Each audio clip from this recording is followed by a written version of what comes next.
Empieza el mes de la patria y como había avanzado con el profesor Escarriola, mi siguiente invitada es la doctora Guillermina de Gracia, ella es antropóloga y sobre todo quiero hablar con ella de ese gran periodo desconocido de los panameños, que es el periodo precolombino. Se han hecho investigaciones importantes ahora, pues tanto en el sitio arqueológico del Caño, que les recomiendo visitar, si es que está abierto en estos días, pero ahí se refleja, uno, la grandeza de la rica cultura panameña que ha habido en todo este tiempo, que hubo durante todo este tiempo, y sobre todo en el manejo del oro, donde oro panameño incluso se encontró en Perú. Guillermina, como siempre, un placer tenerte aquí en Next Noticias.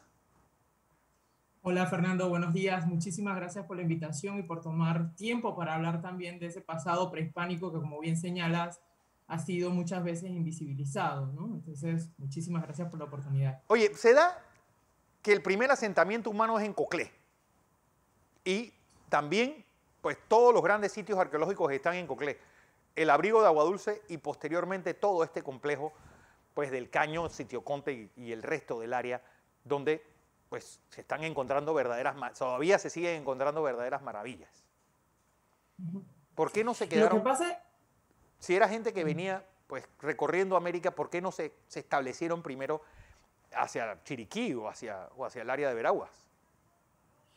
bueno, Fernando, lo que pasa es que Coclé es la región más estudiada de Panamá. Recuerda que aquí en Panamá, como sabes, la carrera de arqueología, yo siempre tengo una interpretación de eso. En muchos lugares se estudia arqueología porque es el pasado de todos. Aquí en Panamá parece que la arqueología o la historia o la parte esta de la antropología es el pasado de las poblaciones indígenas que todavía quedan, que son un 12%. Y hay muchísimos mitos, ya eso lo ha señalado el padre de la arqueología panameña, Richard Cook, muchísimas veces. O sea, se cree que en Panamá cuando llegaron los españoles, primero no había, después terminaron con todos y después, o sea, hay una confusión en esa temática. Y lo que pasa es que efectivamente, como señalas, Cocle ha tenido grandes sitios que por su cantidad de oro o la forma en que se encuentra el sitio ha sido mucho más estudiado. Pero también se habla de las evidencias actualmente de la región del Darién, o de la región de Chiriquí, que también tuvo, por ejemplo, un sitio como Barriles, ¿no? Un sitio con estas estatuas basálticas que también te hablan de una sociedad estratificada, ¿no? Y que tenía conexiones y que se sabe que ahorita que había conexiones en el pasado prehispánico de Panamá con Centro y Suramérica. Así que yo creo que había que incentivar mucho más la investigación, pero sobre todo había que hacer espacios como esto de difusión, ¿no? Porque, ¿cómo era la población precolombina panameña? ¿Tenían relación entre ellos? ¿Eran conscientes? Pues, a pesar de que una población importante era Cueva, otra era el antecedente de los Nove, pues, ¿tenían sitios comunes donde estas dos culturas se encontraban? Wow, es una buenísima pregunta, Fernando. Lo primero es que plantearnos cómo conocemos cómo eran las poblaciones prehispánicas antes de la llegada de los españoles. Y efectivamente existe la arqueología y después también la historia. Si algo hicieron los españoles fue describir qué poblaciones encontraban. Y hablan de eso, de sociedades que hablaban diferentes lenguas, que tenían contacto desde ellas y que también tenían guerras entre ellas. Entonces, eran sociedades como actuales, como la de nosotros. El problema es que a veces la vemos como diferentes, ¿no? Y eran sociedades que tenían contactos. Se habla de que a la llegada de los españoles había, según los crónicas de India, por ejemplo, tenemos cronistas de India que estuvieron en Panamá, como Fernández de Oviedo, que vino con la delegación de Espinosa, de Gaspar de Pedrarias Dávila con Gaspar de Espinosa, y él habla de que en Panamá él asumía que había como 1 millón de personas. Las referencias más recientes son las que tiene el doctor Castillero Calvo y Richard Cook, que hablaban de unos 250.000 habitantes. Es decir, Panamá era un Un área territorio, muy bueno, el poblada. istmo de Panamá, muy poblado, con sociedades estratificadas. O sea, las piezas que tú mencionas de Sitio Ponte o del Caño son piezas que hablan de especialización, de gente dedicada a hacer eso. Como ahorita tenemos periodistas, como ahorita la gente que se dedicaba a hacer cerámica, se dedicaba a hacer orfebrería. ¿Qué pasa? El suelo de Panamá es muy duro, ¿no? O sea, no se conserva, por ejemplo, como en México, Perú, en otros lugares, telas, pero sí sabemos que, por ejemplo, el motete o el sombrero, o sea, hay ciertas, o el maíz, o sea, venimos comiendo maíz desde hace 7.000 años, o sea, ¿quién habla? Siempre lo digo, o sea, ¿quién diría que esa tortilla de maíz que comemos en Panamá toda la mañana El maíz fue domesticado en México, pero fue trasladado a toda América bastante rápido. Entonces tenemos 7000 años consumiendo maíz, ¿no? Pues maíz y el pibá también hacía la Ah, y el labor pibá. del trigo, pues para los europeos el pibá lo hacía en este área. Exactamente. Y para los europeos, por ejemplo, que aquí no introducieron rápidamente, porque también tenemos otras visiones, ¿no? De que los europeos venían buscando oro. Muchas veces los europeos venían también buscando comida, en el caso específico de Natá.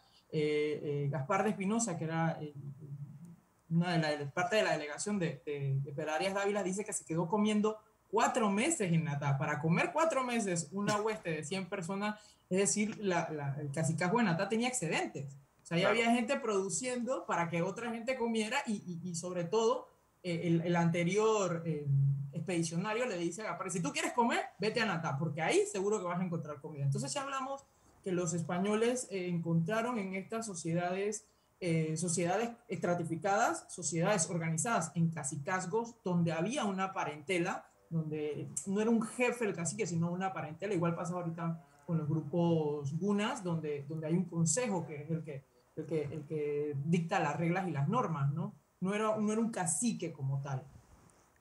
Y por ejemplo, hoy día la ciudad de Panamá, ¿cómo era esa población que estaba más cerca de Coco del Mar que de la actual ciudad de Panamá la Vieja? Lo que nos dicen las crónicas y la arqueología, el sitio arqueológico de Panamá la Vieja es un sitio magnífico, tanto por la gestión que lleva el Patronato de Panamá Viejo durante más de 25 años, que llevan investigaciones, porque llevan todo el proceso, ¿no? O Claro. sea, investigar, exhibir, porque todo eso que uno ve en el museo se alimenta de las investigaciones. Entonces, conocer que ahí había un cacicazgo poblado y que los españoles lo dicen, nos asentamos aquí porque había gente. Tampoco era que los españoles se la buscaban mucho, o sea, ya habían estrategias que les permitían organizarse, era tener un asentamiento, un río cerca y personas que pudiesen trabajar. Panamá la Vieja es la evidencia de esa continuidad, de esa continuidad y esa transformación. Si no se hubiese destruido, bueno, pero ya teníamos vamos a decir, un mes antes de la destrucción, en diciembre, la Panamá la Vieja fue destruida en enero, en diciembre podía decirse una ciudad grandísima, tenía 10.000 habitantes, o sea, para la época era Para la una época ciudad era una ciudad muy, muy muy grande. grande, muy grande. Porque Así que la ciudad te habla de esos poblamientos que había, de esa mano de obra que fue aprovechada por los españoles y también de la introducción muy rápida de población indígena, porque sí hay que decirlo que la parte del Darién fue rápidamente, no solo porque fueron asesinados, también como se nos ha dicho, sino también por enfermedades. O sea, pero siempre me ha llamado la atención que un área de Panamá Este y Darién, que era el punto medular de esa primera etapa de la conquista, pues la despoblamos y más nunca la volvimos a poblar. Panamá, Acla, pero todo sí, ese área, Chimán, pues uno nomás tiene que ver la iglesia de Chimán para dar la importancia que tenía ese pedazo de Panamá, que hoy día es tal vez una de las áreas más atrasadas y olvidadas del país. claro, y ahí tenemos que hablar de nuestro clima, y yo creo que ahí tendrías que trabajar con una persona encargada de geografía. La mayoría de las ciudades en Panamá las comienza a poblar pedrarias en la parte del Pacífico, porque era donde funcionaron. Las ciudades que se fundaron Pedraria se fue en 1526, así que antes de irse Pedraria había dejado 4 ciudades, pero la mayoría que comenzaron a funcionar y que se mantienen actualmente, como Panamá y Natá, estaban en el Pacífico. Atlas, el clima no era muy bueno, todavía no sigue siendo tan bueno, y podemos verlo que de la mayoría de las ciudades actuales siguen estando en el Pacífico con mayor población. Después está Colón, que es del siglo 19. 19, perdón. Sí. Entonces, pero la mayoría de las ciudades pobladas en Panamá están en el Pacífico, y eso era importante, la supervivencia, porque no solo era que fundar ciudades, era que sobrevivieran, y para eso era importante la mano de obra indígena actual. Pero si nos vamos al Panamá Este, ahí seguimos viendo nombres indígenas: Tocumen, Pacora, Chepo. O sea, esos cacicazgos que estaban ubicados y que fueron descritos por los españoles todavía tienen una cultura. Me llama la atención la estatua de los Cucúa que tienes allá arriba de tu hombro derecho.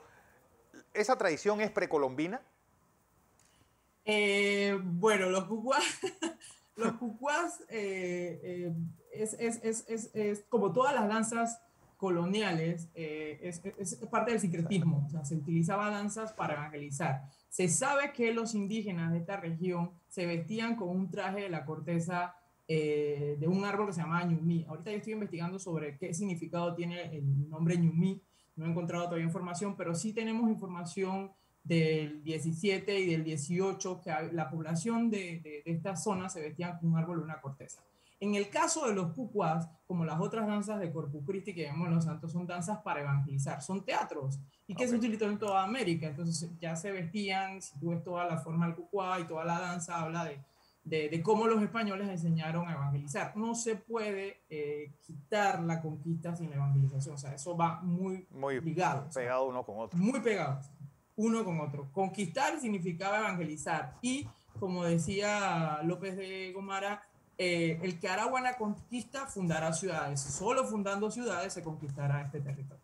Bueno, Guillermina, como siempre, un placer tenerte. Yo creo que hay muchas cosas que vamos a hablar durante este largo mes del Bicentenario y sobre todo pues este primer bocado, hoy, 2 de noviembre. Guillermina de Gracia, antropóloga, investigadora, historiadora. Gracias por estar con nosotros. Que tengan muy buen día, Fernando. Hasta luego. Igual.